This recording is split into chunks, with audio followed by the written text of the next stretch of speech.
जो welcome in lecture structure, आपका वार में वेलकम है इस लेक्चर में।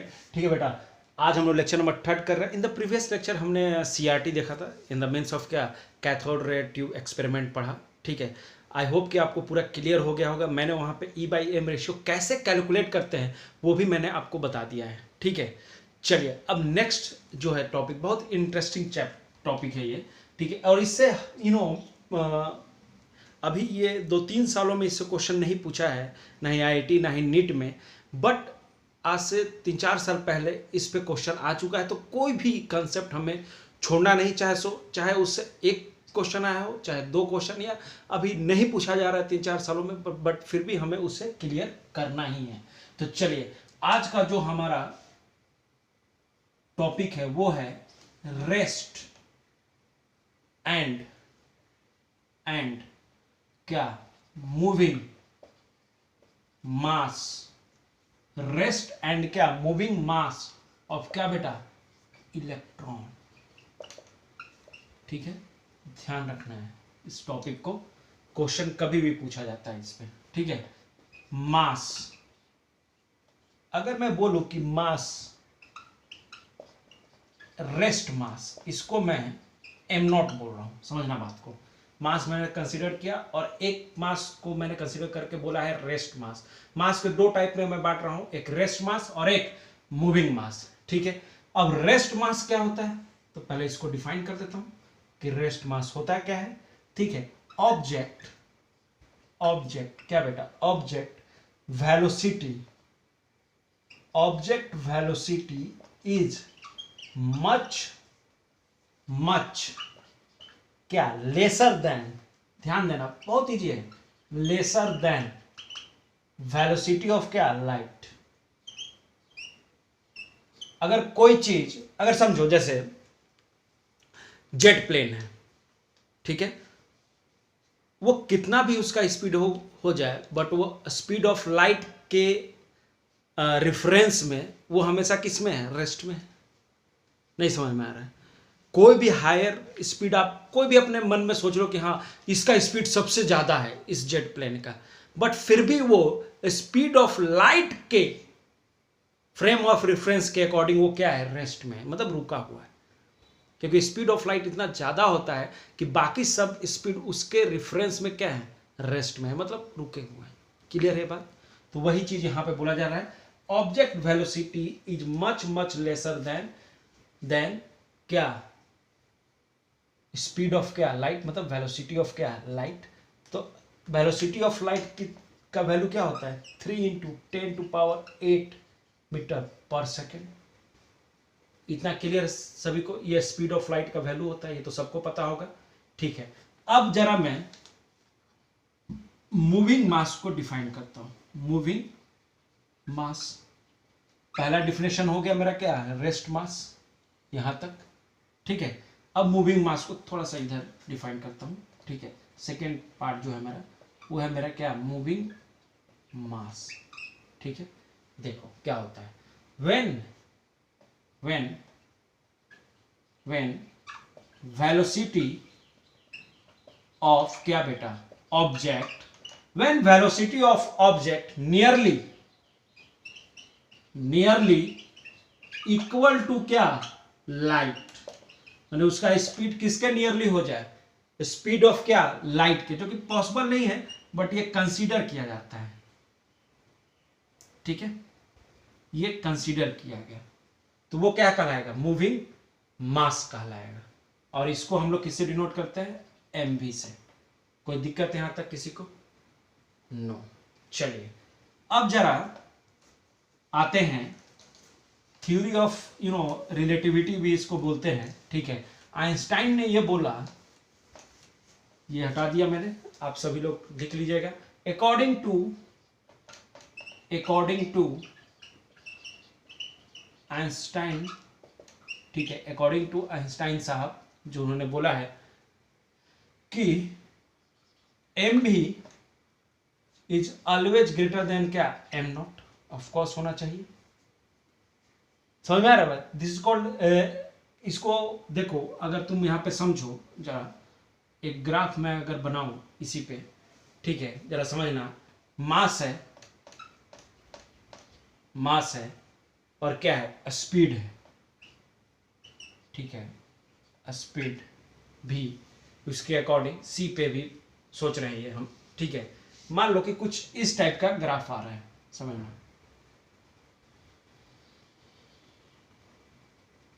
ठीक है।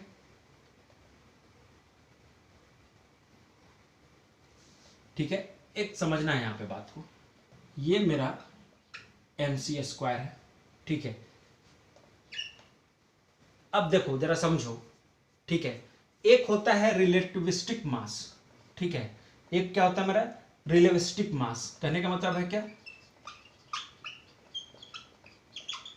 मास, ठीक है। ये कौन सा मास होता है, ये मास वो मास है जो किसके बारे में बताता है, कौन से पार्टिकल के बारे में, माइक्रोस्कोपिक पार्टिकल के बारे में डिस्कस करता है। ये किसके बारे में डिस्कस करता है, सिर्फ माइक्रोस्कोपिक पार्टिकल के बारे में डिस्कस करता है, ठीक है। ये जो रिलेटिविस्टिक मास है इज जस्ट क्या, एनर्जी है, एक ट्रांसफॉर्मेशन है एनर्जी का। m इक्वल टू क्या लिख सकते हैं, E/c², इसी को E=mc² को ही मैंने क्या लिखा है, m इक्वल टू E/c²। ये किसके लिए बात किया जाता है, माइक्रोस्कोपिक पार्टिकल के लिए, ठीक है। और एक है मेरा invariant mass, according to Einstein साहब, रिलेटिविटी थ्योरी, इनवेरिएंट मास, ठीक है।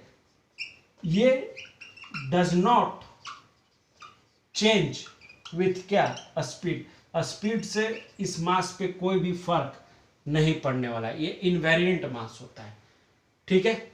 अब यहां से जो थ्योरी ऑफ रिलेटिविटी जो निकल के आती है, यहां से जो कंसेप्ट निकल के आता है, जल्दी से उसको उतारो, यहां से जो कंसेप्ट निकल के आता है, यहां से जो थ्योरी ऑफ रिलेटिविटी से जो कंसेप्ट निकल के आता है, इस कंसेप्ट पे, इस ग्राफ और ये थ्योरी के अकॉर्डिंग जो कंसेप्ट निकल के आता है, रेस्ट मास एंड मूविंग मास के बीच में जो रिलेशन निकल के आता है, is called theory of relativity भी इसको बोलते हैं। m0 = m अंडर रूट क्या लिखेंगे, 1 - v/c का क्या, होल स्क्वायर।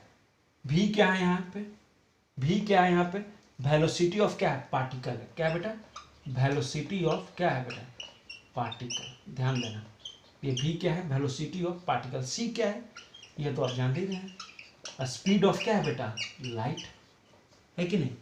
m0 क्या हुआ, रेस्ट मास, m0 क्या हुआ मेरा, रेस्ट मास, m क्या हुआ, मूविंग,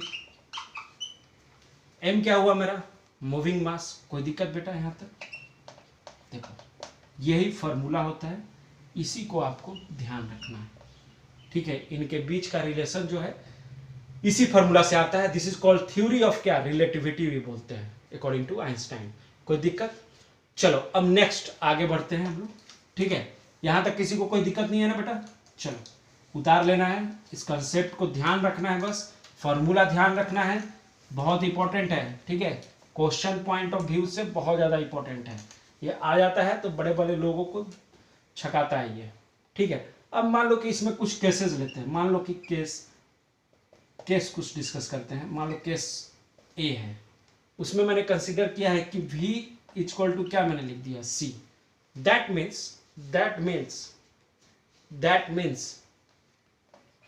m0 = क्या होगा, इन्फिनिटी। कैसे हो रहा है सर, ये तो पॉसिबल नहीं सर, तो m = क्या लिखा मैंने, m0 क्या, 0, m = m0 क्या करोगे, 0 करोगे, ठीक है, तभी तो ये आएगा इन्फिनिटी, तभी तो आएगा, तो ये पॉसिबल नहीं है, दिस इज नॉट क्या, पॉसिबल, ये कभी हो ही नहीं सकता है कि v किसके बराबर हो जाए, स्पीड ऑफ लाइट के, किसी का भी, it's not possible according to क्या, थ्योरी ऑफ क्या, relativity, according to theory of क्या, रिलेटिविटी, ये कभी भी पॉसिबल नहीं है कि किसी का भी स्पीड लाइट के स्पीड के बराबर हो जाए। अब सेकेंड एक और एजम्पशन लेते हैं इसमें, अगर मान लो कि मैंने ऐसा किया कि v > c हो जाए, क्या ये भी पॉसिबल है, क्या ये कभी पॉसिबल नहीं है, तो m0 टेंड्स टू क्या, इमेजिनरी, m0 टेंड्स टू क्या, इमेजिनरी, तो ये भी पॉसिबल नहीं है, कभी भी नहीं हो सकता है, ठीक है, कि किसी का स्पीड किससे, लाइट से ज़्यादा हो जाए, लाइट की स्पीड से, तो ये भी पॉसिबल नहीं है। अब थर्ड जो पॉसिबिलिटी, अब कौन सा बच गया, थर्ड एक पॉसिबिलिटी है जो कि बच गया है, उसको जरा देख लेते हैं जो कि पॉसिबल होगा। ठीक है, पॉसिबल केस क्या होगा मेरा कि भी लेस देन क्या हो जाए सी, ये पॉसिबल है, ये पॉसिबल है। इसका मतलब है कि एम नॉट लेस देन क्या हो गया m, m not less than क्या हो गया एम, मतलब जो रेस्ट मास है वो लेस देन क्या हो गया मूविंग मास। ठीक है, ये थ्योरी हम लोग डिस्कस करेंगे हाइजेनबर्ग अनसर्टेनिटी कहाँ, प्रिंसिपल में जब पढ़ेंगे तो इस थ्योरी के बारे में बातें की जाएगी। ठीक है, इस कंसेप्ट को वहाँ पे डील करेंगे, बट अभी तक के लिए बस आप इतना ध्यान रखें, ये पॉसिबल थ्योरी है हमारा। क्लियर है सभी को यहाँ तक? चलो अब जरा क्वेश्चंस देख लेते हैं, हटा दूँ। देखो अब नेक्स्ट जो हमारा कंसेप्ट है वो है क्वेश्चन पे, तो क्वेश्चन एक देखते हैं और उसके साथ आगे बढ़ने की कोशिश करते हैं। चलिए क्वेश्चन जो है हमारा वो है, चलिए क्वेश्चन जो है हमारा, ठीक है, एन इलेक्ट्रॉन क्या हो रहा है विथ इसका रेस्ट मास दे दिया है, रेस्ट मास कंसीडर किया है एम नॉट, जो कि हम कंसीडर करते आ रहे हैं, मूव्स विथ अ स्पीड क्या बेटा 0.8 सी। ठीक है, बहुत बढ़िया। It mass when it moves with क्या this speed is, पहला ऑप्शन एम नॉट, दूसरा ऑप्शन बहुत इजी है, जिसको कंसेप्ट समझ में आ गया वो तुरंत इस क्वेश्चन को इजी में उड़ा ले जाएगा। ठीक है, और डी ऑप्शन क्या है मेरा 3m0/5। तो बताइए कौन सा सही होगा आंसर। ठीक है, क्योंकि m का वैल्यू m0 से ज़्यादा आना चाहिए। ठीक है, m का वैल्यू m0 से क्या आना चाहिए, ज़्यादा आ जाना चाहिए। कहाँ पे आ रहा है, बस वैल्यू पुट करो, कैलकुलेट कर लो। ठीक है, तो कौन सा होगा जरा देखो, कंडीशन क्या होना चाहिए, सी क्या है हमारा स्पीड ऑफ क्या लाइट, तो यहाँ पे m ग्रेटर देन क्या होना चाहिए एम नॉट, तभी तो, यही तो कंडीशन हमारा फ्रूटफुल था ना, यही तो हमारा कंडीशन क्या था फ्रूटफुल था। ठीक है, तो इसके अकॉर्डिंग वैल्यू पुट करते जाओ, एम नॉट का वैल्यू पुट करते जाओ सब में, और चेक कर लो कहाँ पे वैल्यू ज़्यादा है एम का वैल्यू यहाँ से निकाल रहे हो तुम, तो ज़रा पुट करो और निकाल लो। तो तुम जब चेक करोगे तो तुम्हें ये जो थर्ड वाला है ना, इसका वैल्यू सबसे ज़्यादा दिखेगा, तो ये थर्ड जो होगा हमारा आंसर हो जाएगा। देख लो उसका वैल्यू 1.33 समथिंग आएगा, थर्ड का सबसे बड़ा वैल्यू वहीं पे आने वाला है, बाकी सब का वैल्यू छोटा है, तो इसलिए थर्ड जो है हमारा क्या होगा आंसर होगा। मैंने निकाला हुआ है, तुम निकाल सकते हो, इजी है। ठीक है, आगे बढ़े, इसका वैल्यू देख लेना निकाल के, सबसे बड़ा आएगा इन चारों में। ठीक है, चले, चलो बहुत इजी क्वेश्चंस आते हैं, इसी टाइप के आते हैं, बस थोड़ा सा दिमाग लगाना है और आगे बढ़ना है। ठीक है, चलो नेक्स्ट जरा क्वेश्चन देखते हैं।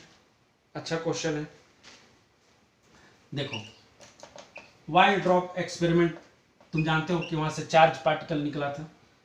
ठीक है, वहां से इलेक्ट्रॉन का चार्ज कैलकुलेट किया गया था। इन एन वाइल ड्रॉप क्या एक्सपेरिमेंट, अच्छा क्वेश्चन है ये, ध्यान देना। Experiment the following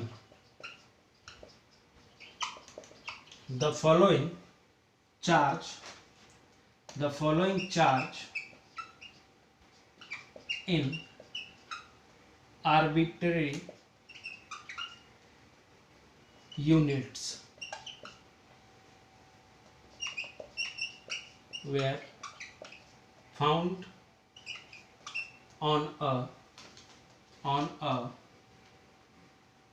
a series of while droplets. ठीक है, क्या क्या फाउंड किया गया, 4.5 इंटू 10⁻⁻18 पहला वैल्यू, 3 इंटू 10⁻−18। ठीक है, दूसरा value 6 into 10 to power minus 18, 7.5 into 10 to power minus 18, yes, 9.0 into 10 to power minus 18, ठीक है। तो द चार्ज ऑन इलेक्ट्रॉन, बहुत बढ़िया क्वेश्चन है, in the same unit should be, देखिए ये है question. In an oil drop experiment the following charge in arbitrary unit bracket में were found on a series of oil droplets 4.5 into 10 to power minus 18 first value है, second है 3 into 10 to power minus 18, फिर है 6.0 into 10 to power minus 18, फिर है 7.5 into 10 to power minus 18, फिर next है 9.0, 1 नहीं है 9.0 इंटू 10 टू पावर माइनस 18। तो क्वेश्चन है the charge and electron in the same unit should B. तो ऑप्शन मैं देता हूं इसके बाद, जैसे क्वेश्चन उतार लीजिए आप, ऑप्शन दे देता हूं, ऑप्शन भी है जल्दी, तभी तो आप कंसेप्ट लगा पाएंगे, है कि नहीं। यहाँ से वाइल्ड ड्रॉप एक्सपेरिमेंट का कंसेप्ट भी हमें समझ में आ जाएगा इस क्वेश्चन से कि कैसे का चार्ज कैलकुलेट किया गया था, है कि नहीं। तो first option 3.0 into 10 to power minus 18, second 9.0 into 10 to power minus 18, third 1.5 into 10 to power minus 18, D 1.6 into 10 to power minus 19। देखो पढ़ाने के लिए तो मैं सीधा भी पढ़ा दूँ, एक मेन मतलब करने का मतलब है कि बोर्ड लेवल पढ़ा के छोड़ दूँ, ठीक है, ये सब चीज़ें ना बताऊँ, ये सब क्वेश्चन ना कराऊँ, थोड़ा टफ हो जाता है, ठीक है। लोग डरता है कि बच्चा समझ पाएगा कि नहीं समझ, अरे भाई पहले तो दिमाग लगाओगे ना कि हाँ कैसे बनेगा, क्या होता है, कैसे बनाएंगे, कैसे सॉल्व करेंगे, ठीक है, तभी तो हो पाएगा, ठीक है ना। तो जल्दी जल्दी बनाओ, जल्दी बनाओ, सोचो।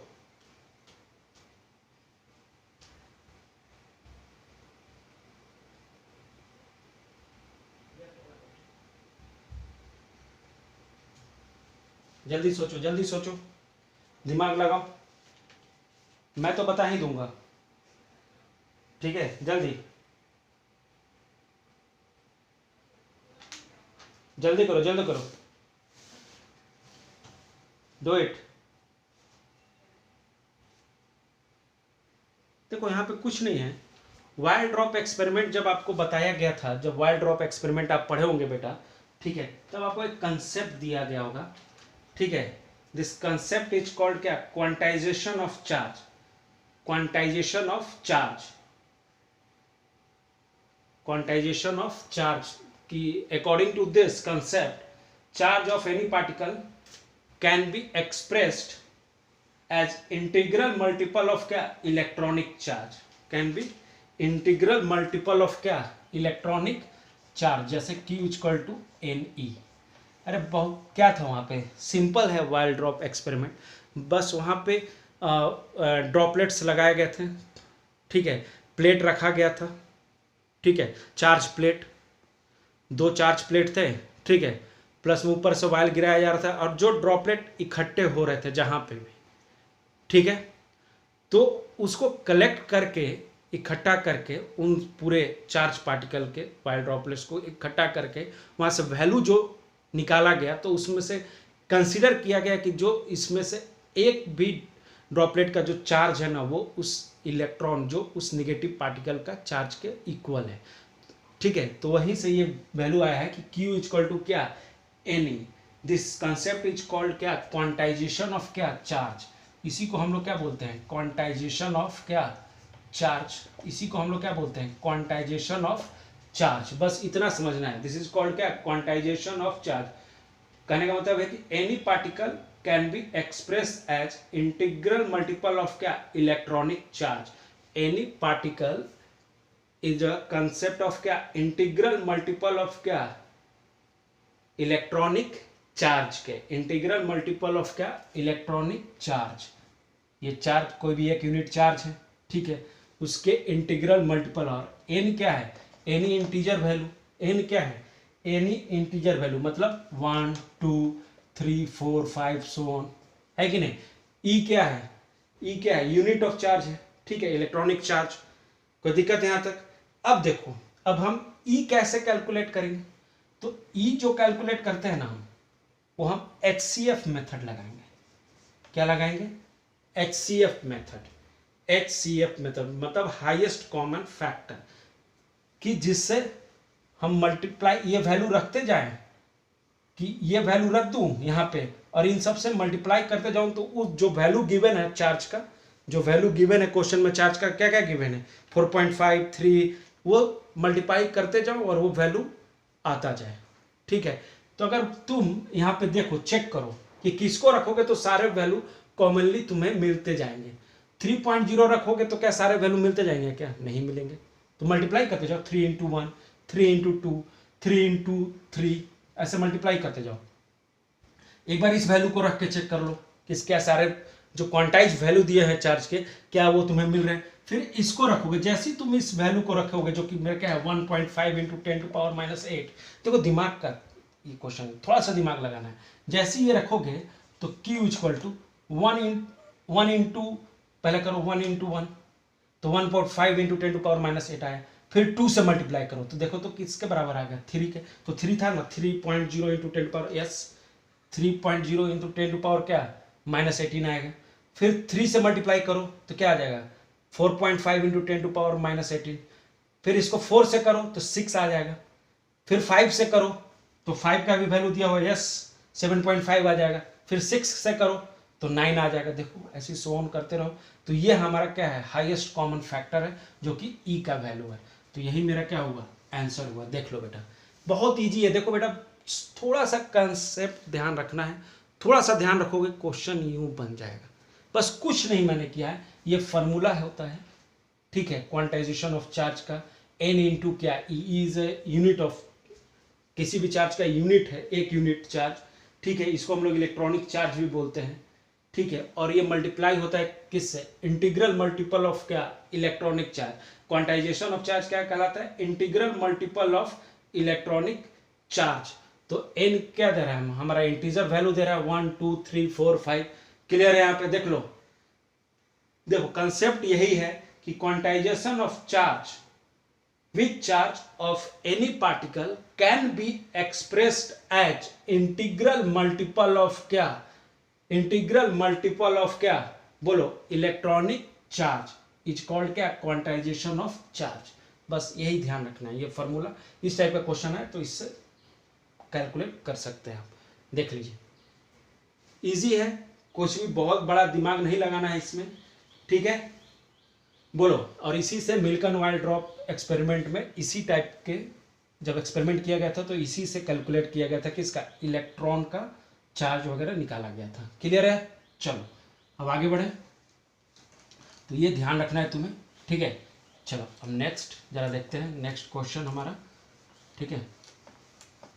चलो देखो, पिछला क्वेश्चन क्लियर है सभी को, सभी को कोई दिक्कत उसमें कुछ नहीं। देखो जैसे मैंने बोला ना कि Q इक्वल टू क्या, N इंटू ई, यही करना था। तो N का जो वैल्यू है, E का तो कॉमन वैल्यू हो गया 1.5 इंटू 10⁻ क्या -18 कॉमन फैक्टर से, ठीक है। बस एक बार 1 रखो N का वैल्यू, एक बार N का वैल्यू 2 रखो, ये तो मेरा कॉमन ही है, रखते जाओ तुम्हें दिखता जाएगा। देखो देख लो, कोई दिक्कत, देख लो ये सब वैल्यूज निकालने में कोई दिक्कत, ऐसे रखते जाओ, तुम कैलकुलेट करते जाओ। इसका मतलब है क्या, Q equal to 2E, Q equal to 3E, Q equal to 4E, Q equal to 5E, Q equal to 6E। ये हमारा वैल्यू ऐसे रखते जाएंगे, आते जाएगा, क्योंकि E का तो वैल्यू कॉमन है। बोलो क्लियर है सभी को यहाँ तक? बेटा देख लो, समझा रहा हूँ, एकदम क्लियर होना चाहिए कंसेप्ट। बहुत इजी है, मैथमेटिक्स है, वहाँ पे फार्मूला वही है, बस simple, Q equal to N, quantisation of charge के लिए। देख लो क्वांटाइजेशन ऑफ चार्ज के लिए यही फार्मूला है, ठीक है। क्वांटाइजेशन ऑफ चार्ज में any particle can be expressed as integral multiple of क्या, इंटीग्रल मल्टीपल ऑफ क्या बोलो, electronic charge, electrical integral multiple of क्या, इलेक्ट्रॉनिक चार्ज, बार बार बोल रहा हूँ, ठीक है। चलो अब आगे बढ़ते हैं, एक नया क्वेश्चन करते हैं, ठीक है। देखो क्वेश्चंस करते रहो, बेसिक्स क्लियर करते रहो, जब तक बेसिक फाउंडेशन एकदम मजबूत नहीं बनेगा। थोड़ा सा शुरू में लग रहा होगा कि अरे सर क्या है ये rest and moving mass of electron क्या था, ये अभी आप जो क्वेश्चन कराएंगे अजीब है, तो ये सब अजीब आएगा क्योंकि आप कोई बोर्ड के लिए नहीं पढ़ रहे हैं, ठीक है। तो थोड़ा सा लेवल तो आप करना ही पड़ेगा, चाहे आप हंस के करें या रो के करें, करना तो पड़ेगा। तो अभी अगर थोड़ा सा परेशान हो भी जाएं तो कोई दिक्कत नहीं, क्योंकि एग्ज़ाम में आपको परेशान नहीं होना पड़ेगा, ठीक है। अभी अगर खुशी वाला पढ़ाई पढ़ लेंगे तो एग्ज़ाम में थोड़ा सा दिक्कत हो जाएगा, तो बस यही अंतर है, ठीक है। तो थोड़ा सा दिमाग लगाइए, क्योंकि आप कहीं ना कहीं आईटी से और नीट के लिए प्रिपरेशन कर रहे हैं, तो इस लेवल को तो टच करना ही पड़ेगा, ठीक है। और ये जो भी चीज़ें बताई जा रही है वो आईटी जेईई एडवांस और नीट में एम्स लेवल की चीज़ें की बातें हो रही है अभी, ठीक है। तो मेंस जो मेंस दिमाग में रखे हुए हैं ना, थोड़ा सा अपने आप को ब्रॉड करें, और जो नीट का सिर्फ जनरल कि हाँ ये बस छोटा मोटा कॉलेज कोई मिल जाए मुझे, तो थोड़ा सा दिमाग को ब्रॉड कीजिए। आप भी जैसे बच्चे मेंस में भी जाते हैं और आईटी जेईई एडवांस में निकालते हैं, बस थोड़ा सा अपने आप को ब्रॉड करना है, ठीक है। इस क्वेश्चन को भी देखिए, बहुत खूबसूरत क्वेश्चन है, ठीक है। थोड़ा सा दिमाग लगाओगे क्वेश्चन बन जाएगा, ठीक है।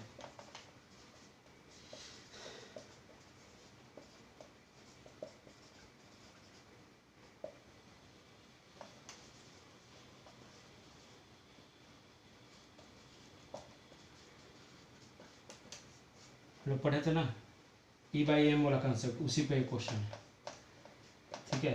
देखो कहाँ से कैसे क्वेश्चन घूमता है, तो थोड़ा सा दिमाग लगाओ और क्वेश्चन जैसे ही घूमे उसको पकड़ लो कि हाँ ये कंसेप्ट लगाया है क्वेश्चन, ये कंसेप्ट लगाया है तो मैं ऐसे सॉल्व करूँगा। देखो क्वेश्चन क्या बोल रहा है कि specific charge of two particle A and B are in the ratio 2:3 if the mass ratio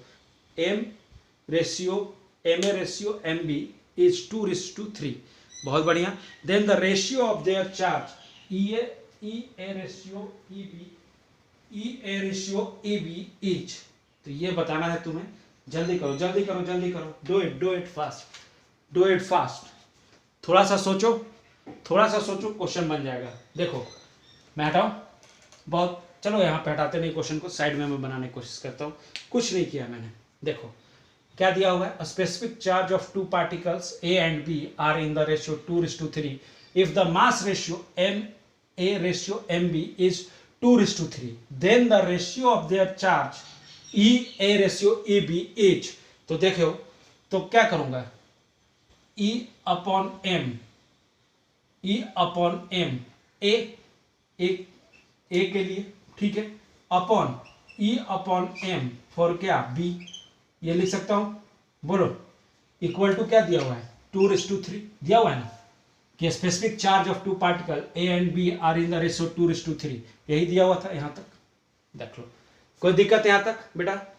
चलो अब जरा मुझे हटाना पड़ेगा ये ऑप्शंस और थोड़ा सा क्वेश्चन हटा दूं, ऑप्शन हटाता हूं, क्वेश्चन थोड़ा रहने देता हूं अभी, क्योंकि आपको समझाऊंगा यहां से, ठीक है। तो अब देखो if the mass ratio Ma ratio Mb is 2:3 then the ratio of their charge, ओ बहुत बढ़िया।